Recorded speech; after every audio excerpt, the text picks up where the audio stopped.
formation ngolo ba teke mutu ana éviter donc ils ont quoi mise à jour mise à jour on dit ba formateur mais refrain de mon a to ofanda na poto a to ça na mikilio et formation na zo formation na kester senga be fela mon a 20 mois coaching vous comprendre moi coaching na king tant on qui taper 20 école mon roti.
De vous savoir encore nombreux au travers du poste récepteur de recevoir cette émission chez Refrain, cette émission qui essaie de vous apporter la gaieté et les infos fiables, afin d'enlever les rumeurs qui se disent dans les coulisses.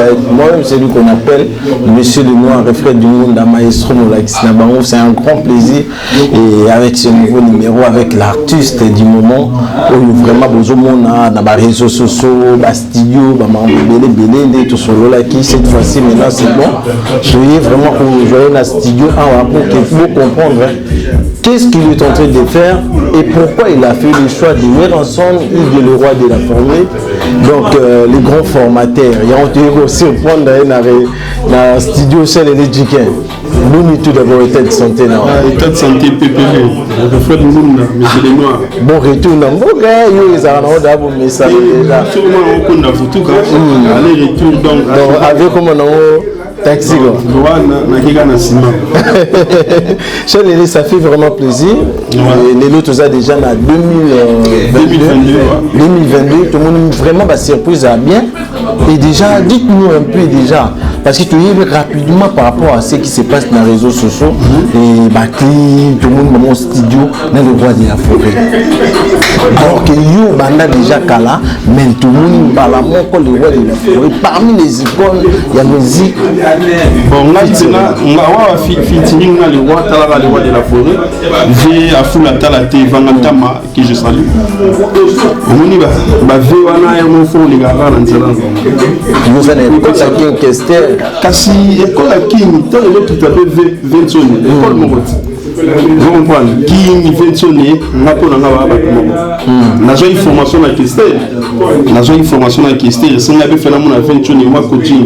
Vous comprenez? Moi coaching, moi featuring, un peu ça.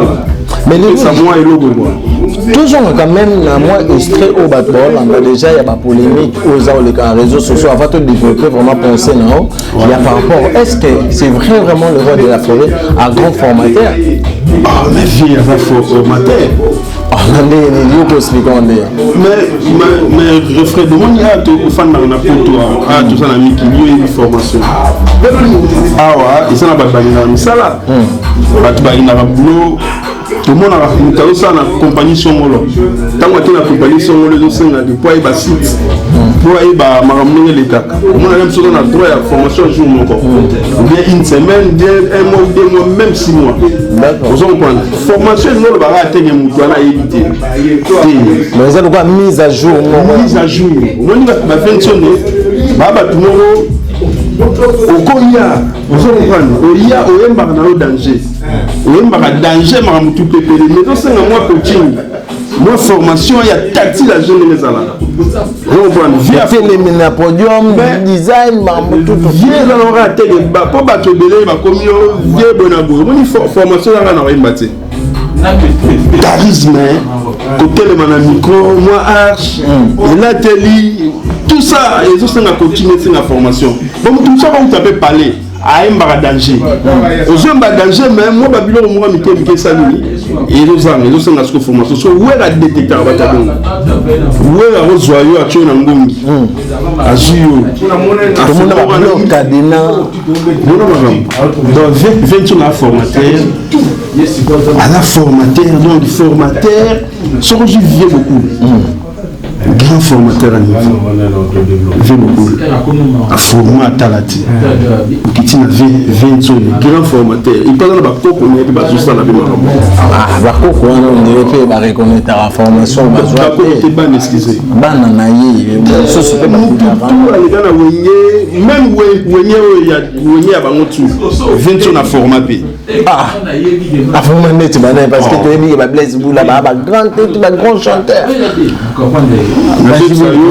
nazo psaoge okoki kozala grand chanteur mais ozozanga moloko tala déjà stratégie fenso na wenge ya bango tu mais stratégie ya utapana epana stratégie na pesa la formation no bayaya omoni ndula boto betali bomia oya bofoto le robo ils ont la coaching ils ont la tactique ils ont la formation marambo bele 20 on a wenge ensemble la format pe ana ba petit na yo pe tout le monde a pu m'interview ba grâce à eux la ndinga na donc là on gamba ko sambate ya ko finga na te ya ko na mabeti donc tout va valider non mais via le bango déjà dans le premier album na bango ya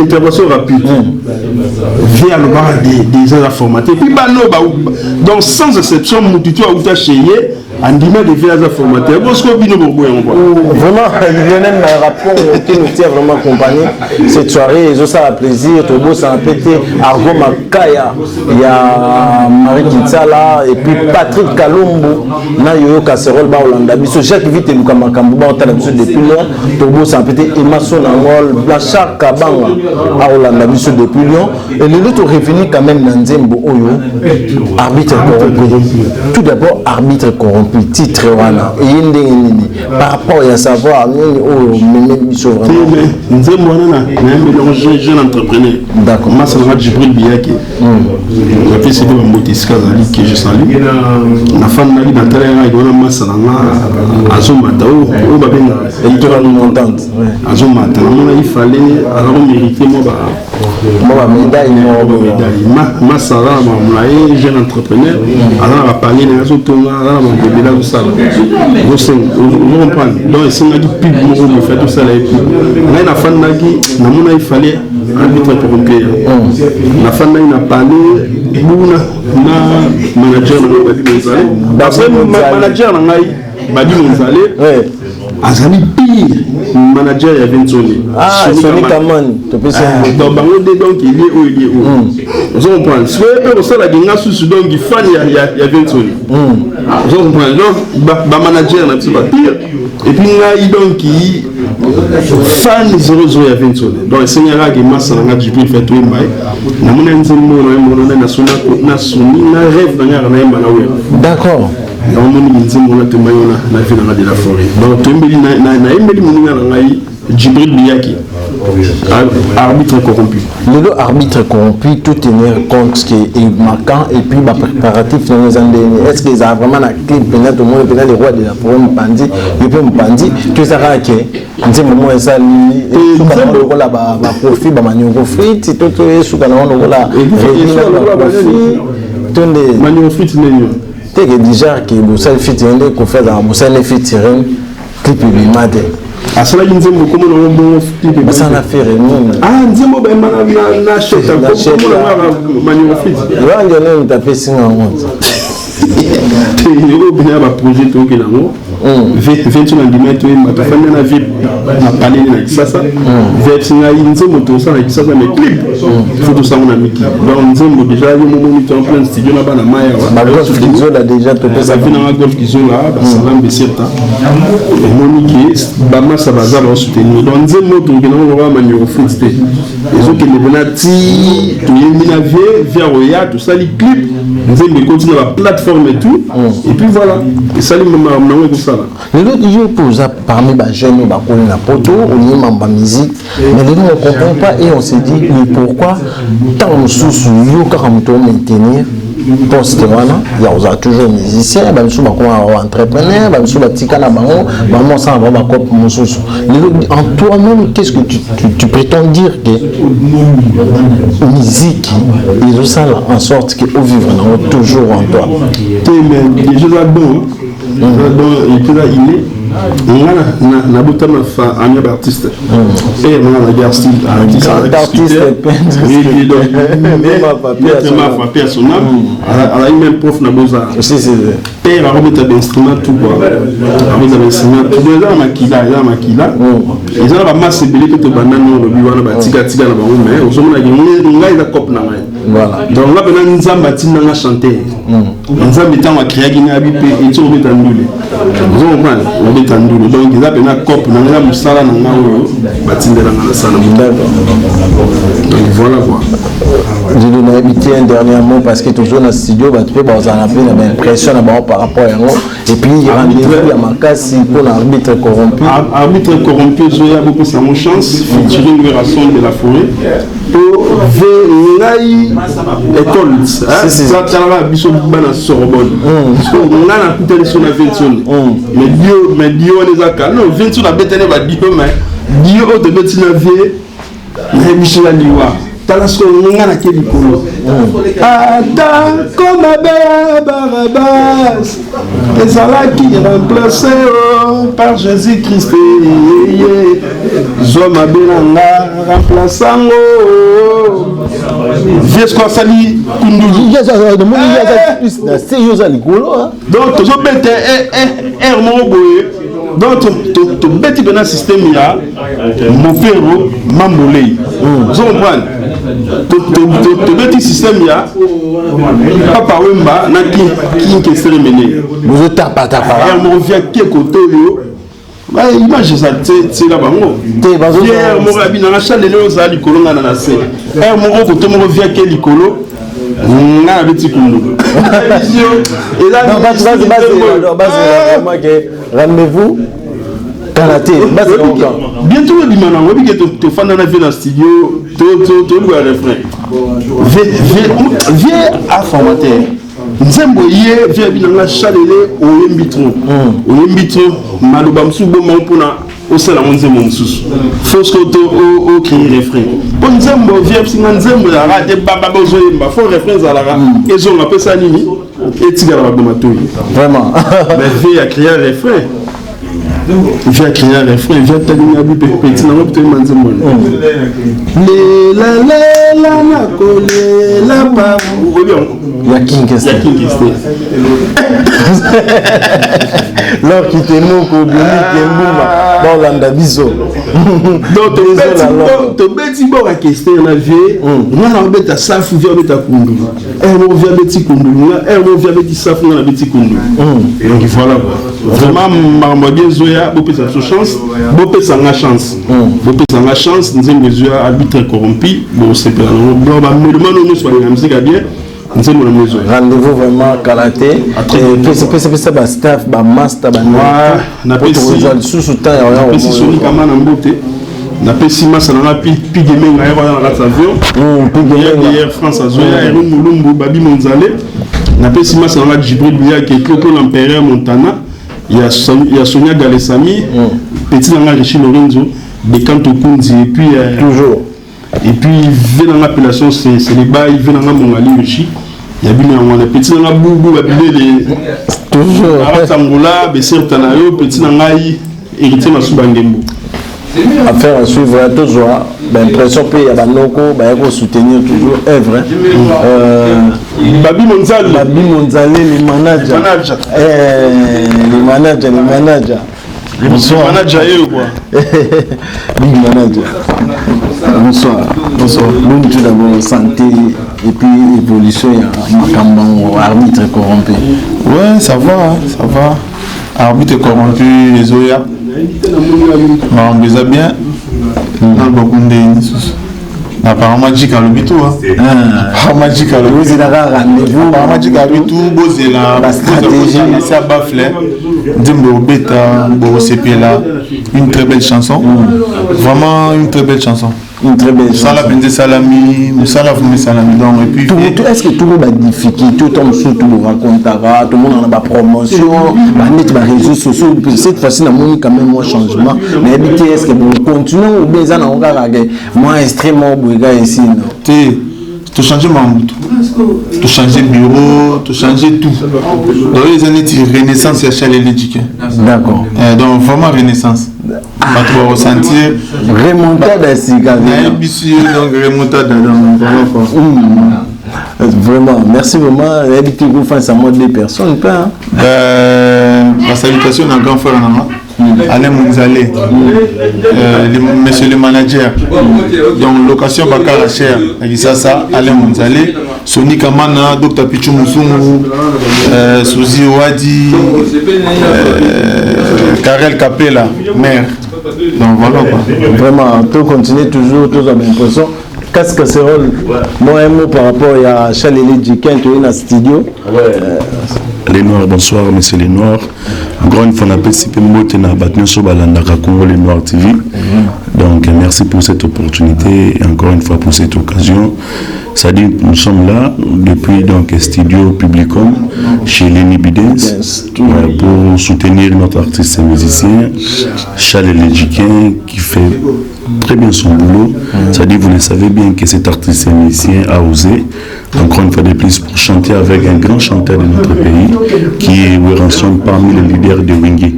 Quand je parle de Wingé, je vois déjà Wingé BCBG 4x4 et tout terrain et hormis ça, donc je vois Wingé Musique à Maison Mère et Chalélé a osé de chanter avec cet artiste et musicien Weranson qui est le grand formateur. Et voilà pourquoi Congo les Noirs et puis moi Yo Kassol, nous sommes là, donc on a appel à Babi Monzale et pour soutenir l'artiste encore une fois. Merci pour cette opportunité. Vous manquez que dédicace par rapport à tes fans, Bato Balandarana, parce que vous avez un pandissan Yo Kassol. Merci encore une fois les Noirs. On a une occasion pour nous soir un fanatique au Balandara plus musique. C'est-à-dire on a appelé celui qu'on appelle déjà 00243. Il y a Willy Mouché, les seul et l'unique, les véritables Kodamboka. Depuis Turquie, on a pensé à Massananga Gaël Tingi, Boutou Gaël Tingi, merci à Golbi, donc Play, Super Play Golbi depuis Istanbul, et puis pourquoi pas Michael Pina, les Portugais et Patrick. Kalombo Armachesco nous conduit à 77. Donc tu pensais na bangonio so ba play tout au balinga émission balandaka Congo les Noirs télévision puis balandaka yo moko Fred Munda. Donc mais c'est les Noirs encore une fois. Tu pensais na batunyo so au télévision. Merci à toi Fred quoi. Vraiment merci vraiment toujours continuer toujours. Tout le malabiso tout ça rendez-vous joie impression ba tout ba libanda toujours sur la kaka koko. Ta pour lui go bétien. Fred Munda, journaliste à Poto et Afrique. Tous un projet à frère Néné Zalaki, arbitre corrompu avec de la forêt. Musicien à Mounene et Mboko Paris. Babi Obima a trotté, mais le temps au Bini Bossé qui m'a cambozali. Bon, Mouni Marambo et Zamarambo a parlé vraiment. Donc, pour les appeler que famille c'est sacré. Donc, tous a soutenir le projet. Les Obima Karaté. donc il y a tout Paris tout soutenir play Charles Jiquin musicien na biso ya poto ya tongo to beta bazénith ko le liboso ya bateau tout surtout le bien la polémique mais na nenga na bete Okori Gomvoulouz Metal papa na reprise papa na Wikia que celle Bokechu wa Marambo qui père yo pesa yo pesa la yende ni la mama sana Fabrice yo que yo soutenir yo to zongela yo Fabrice yende ni ko père ouais papa obini beni nen to monyo na studio to ba voix to betami na rata na tante kaka on va tout parce que biso to pour soutenir moi la maille parce que tu es biqué, biso à Congolais, tu comme un patrimoine, il y a rumba, dans beaucoup, il faut tout honorer. Donc après, tu vas ça va jeter, tu vas boycotter, rumba il faut tout ça là pour ça là. Vie na biso parce que parents na biso, bandeko na biso, se retrouver. Vraiment. Et c'est plaisir à tout le monde. Il y a Massano, Motonayo, Ndekonayo, vous soutenir. Un mot déjà là bateau tout bas la rendez-vous, l'arbitre corrompu. Et puis moi quelques salutations pour tous les pendant. Cette station là, déjà pour mon pote Coco. Après il a payé famille nanga. Je peux pas parce que bango bazana ba moté. Mais ngai pour nanga na pesa moté déjà pour toute la famille congolaise. Vraiment. Merci. Bateau kutu na ça mes condoléances pour un bateau à Kofi. Bon, c'est ça m'a fait mal na moni ba vidéo là tout ça m'a dit là. Franchement. Et tous ces gens qui sont bon bazar la famille quoi. Vraiment. Vraiment, on a habité Coco. Ensemble. Vraiment, merci. Coco, il a habité yo fin moi qui staff, Kuto Kabwana Biso. Bon, on a habité staff Vaninga Zalaka. Je visite base toujours. Maëlle. Chaque fois Maïcha Mokonza Mboka, Kale, président Nabiso, plus que Fati. Mais tout ça, on a dit Mamandoule, Kalo Katumba, Ibandal City, comme Fistel Bokechu, Maman Nabana. Dimitri Bokechu, beau-frère, dans un système tout ça à Paris. Tout soutenir les toujours. Dans un système, ça va beaucoup. Tu viens dans un club franchi, toujours jet set, tu viens dans un Peter Kokopi, Kokoye. Dans un système, Gilles Benjou les trafiquants, c'est vraiment Bodot. Pas na salanga arma qui est sabo fango. C'est vraiment Bodot toujours Maëlle. Merci. Maëlle toujours. Tout ça, merci Coco. Merci vraiment pour la aide, merci vraiment pour la boulot, merci Michael Pina, les Portugais lourds. Total Randez, Armand de Chesco, Papa Léa, bon retour en Mboka, Trobo s'en a pété, Trésor Imang, les boss, Trobo s'en a pété, Bamassa tout va soutenir bientôt, Mamba bien, et Zarbo Tamansus, tout ça Randez, affaire à suivre sur Congo, les Noirs News, vous s'abonner, vous commenter, vous partager, Charles Jiquin.